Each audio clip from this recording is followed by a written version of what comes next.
Second question, जैसा कि हम लोग फर्स्ट क्वेश्चन देखे थे, अब हम लोग देखेंगे सेकंड क्वेश्चन के बारे में। Body cool from 50 degree Celsius to 49.9 degree Celsius in 5 second, how long will it take to cool from 40 degrees Celsius to 39.9 degrees Celsius? Assume the temperature of surrounding to be 30 degree Celsius and Newton's law of cooling to be valid. पहले तो हम लोग देखेंगे सबसे पहले इसमें important point क्या क्या है। तो इसमें 3 इंपॉर्टेंट पॉइंट्स हैं। एक तो न्यूटन्स लॉ ऑफ कूलिंग जो है वो वैलिड हो रहा है, यानी न्यूटन्स लॉ ऑफ कूलिंग यहाँ पर अप्लाई करना है। दूसरा है कि पहला कोई बॉडी है जो कि 50 डिग्री सेल्सियस से 49.9 डिग्री सेल्सियस तक जा रहा है केवल 5 सेकेंड में। जब वही बॉडी 40 डिग्री सेल्सियस से 39.9 डिग्री सेल्सियस तक जाएगा तो कितने टाइम लगेंगे, यानी हमें T1 दिया हुआ है, θ1 दिया हुआ है, θ2 दिया हुआ है। उस केस में जब आसपास का जो टेम्परेचर है वो कितना है 30 डिग्री सेल्सियस, यानी ये सेकंड पॉइंट हो गया इंपॉर्टेंट, और ये हो गया थर्ड पॉइंट, और ये हमें फाइंड करना है, यानी T2 का वैल्यू फाइंड करना है। यानी कोई बॉडी है जो कि 50 डिग्री सेल्सियस से 49.9 डिग्री सेल्सियस जा रहा है 5 सेकंड में। जब वही सेम बॉडी को 40 डिग्री सेल्सियस से 39.9 डिग्री सेल्सियस तक जाना है तो टाइम कितना लगेगा, जब उसके आसपास का टेम्परेचर जो है यानी सराउंडिंग टेम्परेचर्स 30 डिग्री सेल्सियस है, और यदि Newton's law of cooling valid है, यानी न्यूटन्स लॉ ऑफ कूलिंग यहाँ पर अप्लाई हो रहा है। तो सबसे पहले हम लोग देखेंगे न्यूटन्स लॉ ऑफ कूलिंग। तो न्यूटन्स लॉ ऑफ कूलिंग यहाँ पर अगर वैलिड है तो हम उसको अप्लाई करेंगे। तो हम लोग मान के चलते हैं θ1 50 डिग्री सेल्सियस, θ2 मानते हैं 49.9 डिग्री सेल्सियस, और T1 का जो वैल्यू हुआ यानी जो टाइम लग रहा है 50 डिग्री सेल्सियस से 49.9 डिग्री सेल्सियस तक आने में वो लग रहा है आपको 5 सेकंड। ठीक, तो न्यूटन्स लॉ ऑफ कूलिंग जब लगाएंगे, न्यूटन्स लॉ ऑफ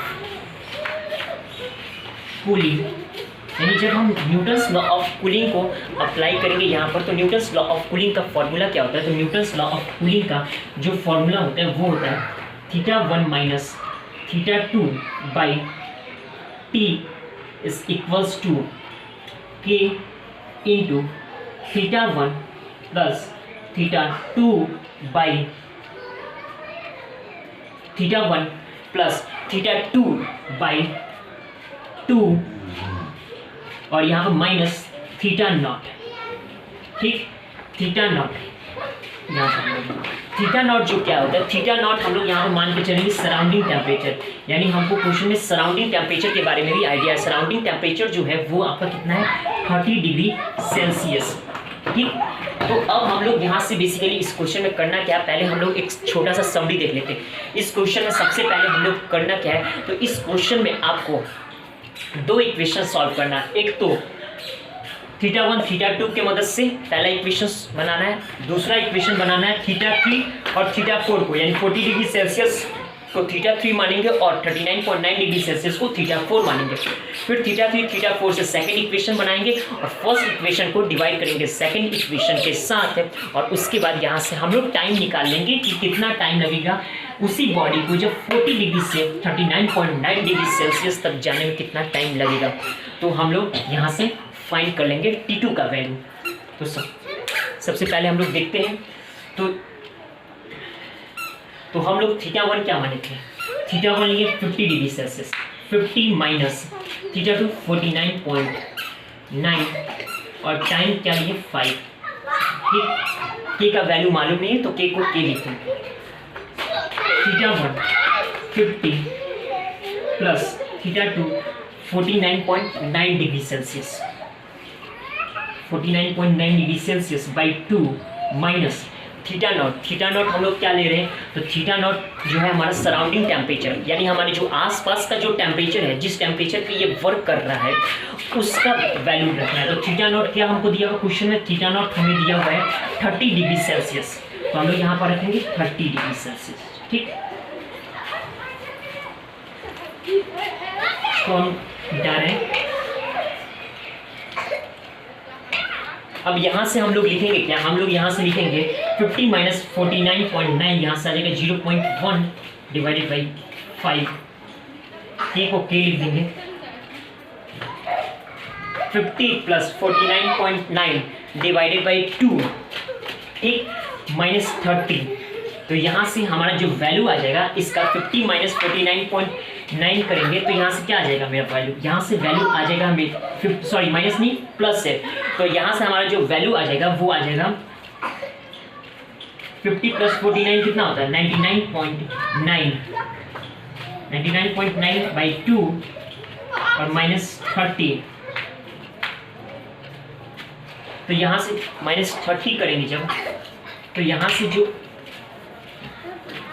मेरे पास वैल्यू आएगा यहाँ से 0.1/5 की,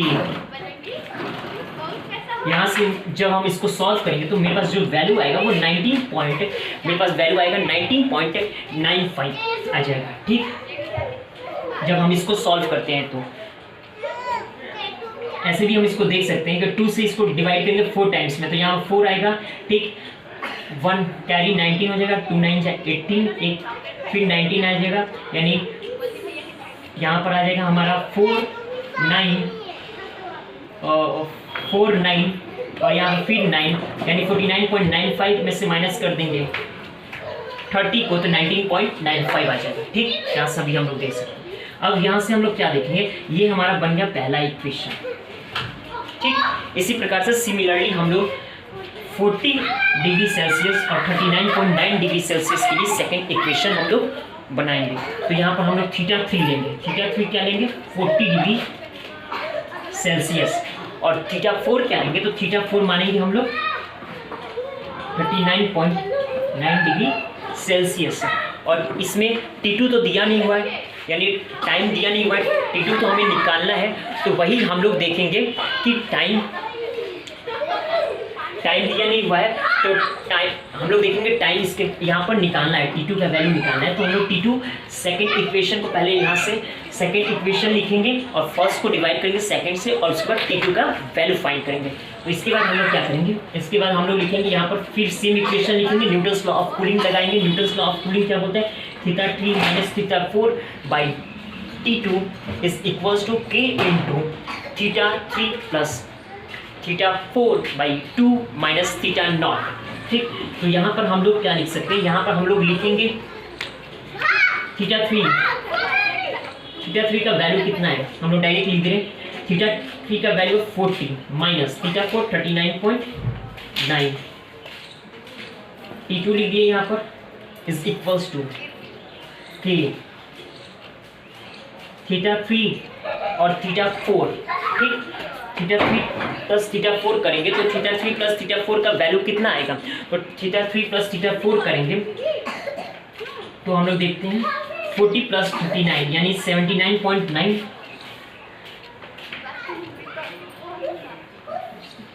बाई 2, 79.9 बाई 2, और यहाँ पर फिर माइनस θ0 लिखेंगे, θ0 का फिर वापस से कितना वैल्यू है, 30 डिग्री, या तो 30 डिग्री कर देंगे, ठीक। जब हम इसको सॉल्व करेंगे तो हमारे पास जो वैल्यू आएगा वो आ जाएगा 9.95 आ जाएगा, जब हम इसको सॉल्व करेंगे तो हम लोग इसको लिख सकते हैं, यहाँ से मिटाएं किसको, हम इसको मिटा देंगे, ठीक। यहाँ से हम लोग लिख क्या सकते हैं, यहाँ से हम लोग लिख सकते हैं 0.1 बाई T2 K इंटू 9.95, ये हमारा हो गया सेकेंड इक्वेशन, ये हमारा बन गया सेकेंड इक्वेशन। अब हम लोग क्या करेंगे, फर्स्ट इक्वेशन को डिवाइड करेंगे सेकेंड इक्वेशन से, तो हम लोग इसको मिटाते हैं।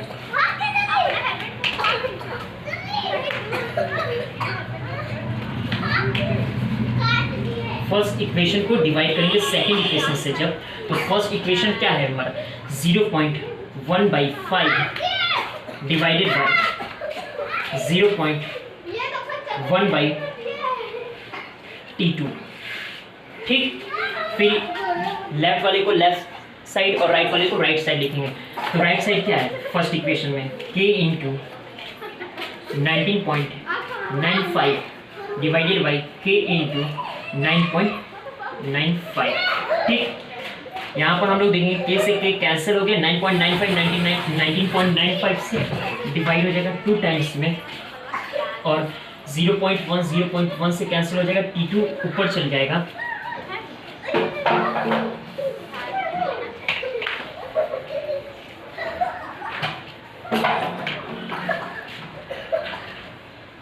यहाँ पर हो जाएगा T2/5 is equals to, K से K कैंसिल हो गया, यहाँ पर हो जाएगा 2, यानी यहाँ से हमारा जो T2 का वैल्यू निकल कर आ जाएगा वो T2 हो जाएगा 10 सेकेंड। यानी इसका मतलब ये है कि 40 डिग्रीज यानी 40 डिग्री सेल्सियस से 39.9 डिग्री सेल्सियस तक जाने में उसी बॉडी को, जिस बॉडी को 50 डिग्री सेल्सियस से 49.9 डिग्री सेल्सियस जाने में 5 सेकेंड लगा था, अब उसी बॉडी को 40 डिग्री सेल्सियस से 39.9 डिग्री सेल्सियस तक जाने में जब सराउंडिंग टेम्परेचर 30 डिग्री सेल्सियस है तो 10 सेकेंड लगेगा। यही हमारा आंसर हो गया, 10 सेकेंड। ठीक।